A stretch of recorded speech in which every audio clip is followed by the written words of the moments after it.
नमस्कार दोस्तों, स्वागत है आपका M20 कोचिंग सेंटर में। मैं राहुल कुमार लेकर आया हूं आज फिर आप लोगों के लिए क्लास 12 मैथ्स का इंपॉर्टेंट क्वेश्चन। तो आज का हम लोगों का जो क्वेश्चन है वो डिटरमाइन का क्वेश्चन है। क्वेश्चन है क्या, सिद्ध करना है x square x cube y square y cube z square z cube equal to x y z x minus y minus z और जेड माइनस एक्स है। यह क्वेश्चन कई बार एग्जाम में पूछा जा चुका है और इस बार के भी एग्जाम में यह क्वेश्चन आने की संभावना है। तो आप लोग जो है अपने कॉपी में इस क्वेश्चन को नोट कर लीजिएगा। ठीक है, चलिए शुरू करते हैं। सबसे पहले आपको पता होना चाहिए, अगर हम लोग दाएं से बाएं की ओर जा रहे हैं तो उसको हम लोग रो बोलते हैं, और ऊपर से नीचे आते हैं तो इसको हम लोग क्या बोलते हैं, कॉलम बोलते हैं। तो अभी हम लोग क्या करेंगे, ध्यान से आप देखिएगा। इस रो में फर्स्ट रो में आपको एक्स एक्स एक्स तीनों में है, इसमें भी वाई वाई वाई है, इसमें भी जो है आपको जेड जेड जेड देखने के लिए मिलेगा, मिल रहा है ना। तो इसमें से हम लोग एक्स को कॉमन ले लिए, ठीक है, इसमें से हम लोग वाई को कॉमन ले लिए, इसमें से हम लोग जेड को कॉमन ले लिए। तो हमारे पास क्या बच गया, यहाँ पर क्या बचेगा, 1। यहाँ पर एक्स एक्स बाहर चला गया तो एगो एक्स बचेगा, इसमें से एक्स एक्स बाहर चला गया, एगो एक्स इसमें से बाहर चला जाएगा तो क्या बचेगा, एक्स स्क्वायर। समझ में आ रहा है, कोई दिक्कत नहीं आएगा तो आप लोग कमेंट कर दीजिएगा, ठीक ना। हम और जो है बहुत अनेकों तरीका है हम मेरे पास समझाने के लिए मैथ्स। हम इसलिए जो है ज्यादा लंबा जो है वीडियो को नहीं ले जा रहे हैं, ताकि आप लोगों को, बहुत सारे स्टूडेंट ऐसे होते हैं कि लंबा वीडियो देखकर जो उसको स्किप कर देते हैं। तो हम आपको छोटा में ही जो है बहुत अच्छा तरीका से समझाने की जो है कोशिश कर रहे हैं, ठीक ना। अगर नहीं आएगा तो आप जो है मेरे व्हाट्सएप नंबर पे आप मैसेज कीजिएगा, हम उसको और अच्छा तरीका से जो है वीडियो बनाकर आप लोगों को जो है भेज देंगे, चाहे उसका जो है एक PDF बनाकर जो है आप लोगों को दे देंगे। ध्यान से समझिएगा, ठीक ना। तो यहाँ पे हम लोग क्या कर रहे हैं कि इसमें से x को कॉमन लिए, तो x को इसमें से कॉमन लेंगे, ध्यान से देखिएगा, इसमें से x को कॉमन लेंगे तो x तो बाहर हो गया, तो यहाँ पर बाहर हो गया तो 1 बचेगा, इसमें से x बाहर चला गया, एगो एक जो है एगो x इसमें से बाहर चला गया तो एक x बचेगा, इसमें से अगर एक x बाहर चला गया तो एक्स स्क्वायर बचेगा, बचेगा कि नहीं, कोई दिक्कत। इसमें से y को कॉमन लेंगे, जब y को कॉमन लिए तो ये एक y बाहर चला गया तो 1 बचेगा, इसमें से एक y बाहर चला गया तो खाली y बचेगा, इसमें से एक y बाहर चला गया तो y स्क्वायर बचेगा। जेड में से एक जेड का कॉमन ले लिए तो इसमें से एक जेड बाहर चला गया तो एक जेड बचेगा, इसमें से एक जेड बाहर चला गया तो एक जेड बचेगा, इसमें से जो है एक जेड बाहर चला गया तो जेड स्क्वायर बचेगा। क्या यहाँ तक समझ में आया, कोई दिक्कत नहीं ना। तो यहाँ पे हम लोग क्या किए, कॉमन लिए, सिंपल सा, और कुछ नहीं किए। अब हम लोग करेंगे क्या, अब हम लोग क्या करेंगे कि R1 में चेंजिंग करेंगे। क्या चेंजिंग करेंगे, तो R2 में से R1 में से जो है R2 को हम लोग घटा देंगे, R1 में से R2 को हम लोग क्या कर देंगे, घटा देंगे। तो देखिए 1 में से 1 जाएगा, क्या बचेगा 0, x में से y जाएगा तो क्या बचेगा, x माइनस का y, एक्स स्क्वायर में से y स्क्वायर जाएगा तो क्या बचेगा, एक्स स्क्वायर माइनस का y स्क्वायर बचेगा ना। बाकी सब जैसे है उसी तरह से आप लिख दीजिए,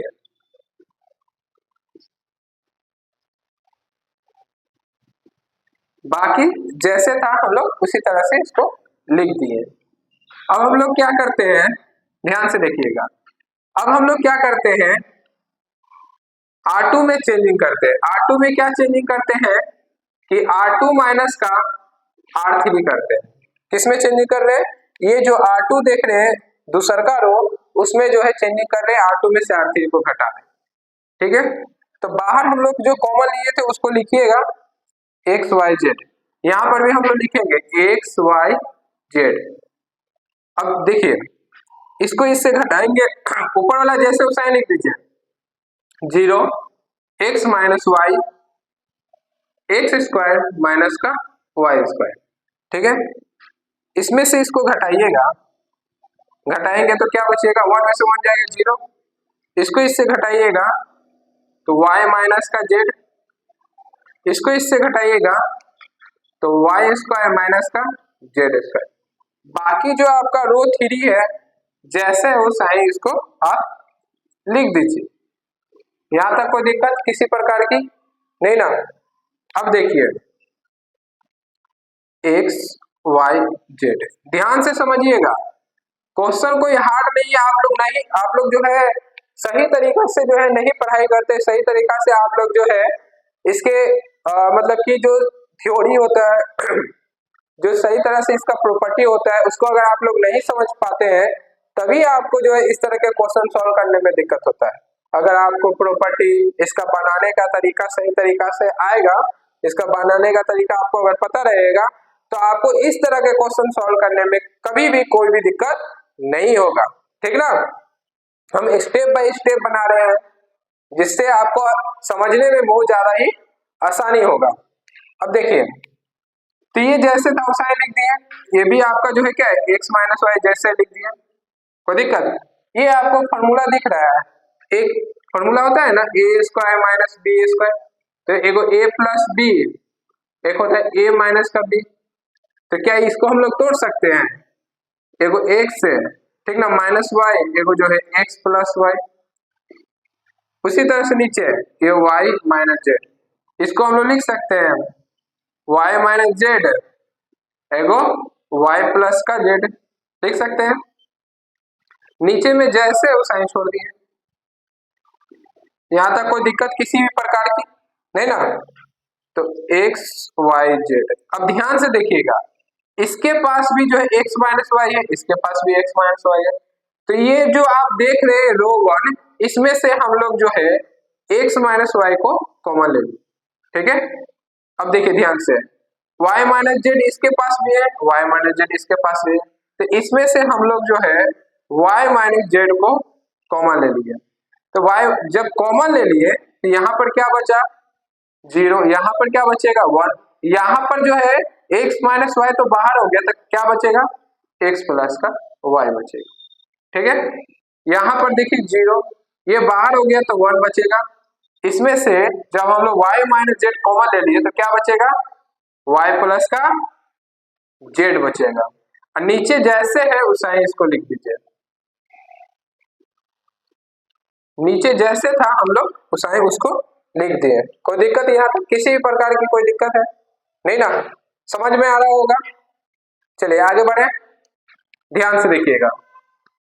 अब आपको कुछ भी नहीं करना है, आपको पता है ना कि 0 को कॉमन लेंगे तो जितना भी इसका एलिमेंट रहेगा उससे मल्टीप्लाई करेंगे तो 0 हो जाएगा, 0 से जो है उसके एलिमेंट में जितना से मल्टीप्लाई करेंगे 0 हो जाएगा, बचा 1, 1 को हम लोग क्या करते हैं बाहर लेते हैं, तो x y z, ठीक है, x minus y, y minus z।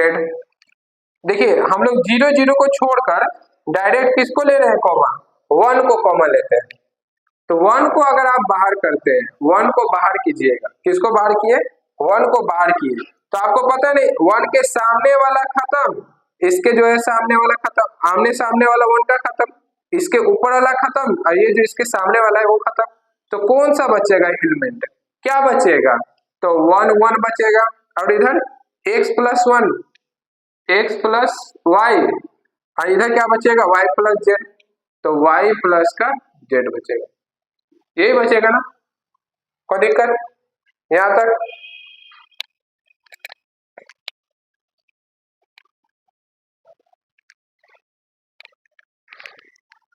चलिए देखिए अब क्या करना है हमें, तो x y z, x minus का y, y माइनस का z। अब यहां पे आपको पता होना चाहिए, क्या पता होना चाहिए कि 1 को बाहर रखे, ये इसके साथ गुना होगा तो y प्लस का z, यहाँ पे माइनस होता है ना जी, फिर माइनस करिएगा, ठीक ना। देखिए ध्यान से ये इसके साथ गुना होगा तो y प्लस का z हो जाएगा, माइनस ये इसके साथ गुना होगा तो x प्लस का y हो जाएगा, ठीक है, यहाँ तक कोई दिक्कत नहीं ना। तो x y z, x minus का वाई, वाई माइनस का जेड। अब इसमें अगर आप गुना करवाते, इसको सॉल्व करते, तो y प्लस का जेड, इसको इससे गुना कीजिएगा तो माइनस का एक्स, इसको इससे गुना करिएगा माइनस का y, ये y से ये y खत्म हो जाएगा। अब वन में किसी भी चीज से गुना करते वही हो जाता है, तो x y z, x minus का y, y माइनस का जेड। और इसको जो है अगर आप सॉल्व कीजिएगा तो इसको, ये तो खत्म हो गया, तो बचेगा जेड माइनस का एक्स। ये हो गया क्या, RHS प्रूव। समझ में आया, कोई दिक्कत? ये बहुत ही इंपॉर्टेंट क्वेश्चन है बुआ, ये बहुत ही इंपॉर्टेंट क्वेश्चन है, अच्छा क्वेश्चन है। यह क्वेश्चन आपको एग्जाम में जो है इस बार भी आ सकता है, इग्नोर मत कीजिएगा, इसको कॉपी में आप लोग जरूर लिख लीजिएगा। और जितने भी आपके जो है दोस्त हैं जो इस बार क्लास 12th का एग्जाम देने वाले हैं, जिनका मैथ्स है और जिनका मैथ्स अच्छी तरीका से कंप्लीट नहीं हुआ है, उन तक जो है इस वीडियो को पहुंचा दीजिएगा, शेयर कर दीजिएगा, ठीक है। कल फिर मिलते हैं हम नए वीडियो के साथ, नए क्वेश्चन के साथ, ठीक ना, इंपॉर्टेंट क्वेश्चन के साथ जो आपको इस बार एग्जाम में आ सकता है, ठीक है।